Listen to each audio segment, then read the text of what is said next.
নমস্কার বন্ধুরা, আমি আপনাদের সাথে একটা পাবদা মাছের রেসিপি শেয়ার করছি। দেখুন, পাবদা মাছটাকে আমি ভালো করে ধুয়ে রেখেছিলাম, ধুয়ে রেখে নুন মাখিয়ে রেখেছিলাম। দিয়ে এবার তেলের মধ্যে ছেড়ে দিয়েছি, পাবদা মাছটাকে উল্টে পাল্টে ভেজে নিচ্ছি। দেখুন ভাজা হয়ে গেছে।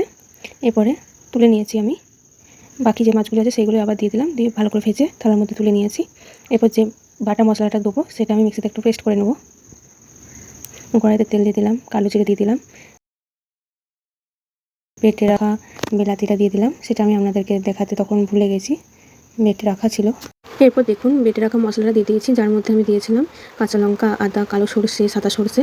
সেই বেটে রাখা মশলাটা আমি দিয়ে দিলাম। তারপরে নুন দিয়েছি, হলুদ দিয়েছি, ধনে গুঁড়ো, জিরে গুঁড়ো, চিড়ে রাখা কাঁচা লঙ্কাগুলো দিয়ে দিয়েছি।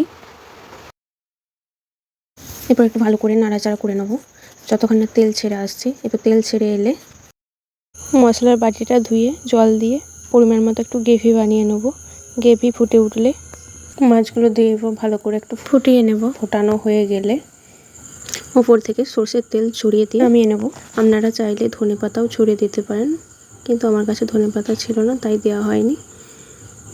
ব্যাস, তাহলেই তৈরি আমাদের দুর্দান্ত স্বাদের পাবদা মাছের ঝাল।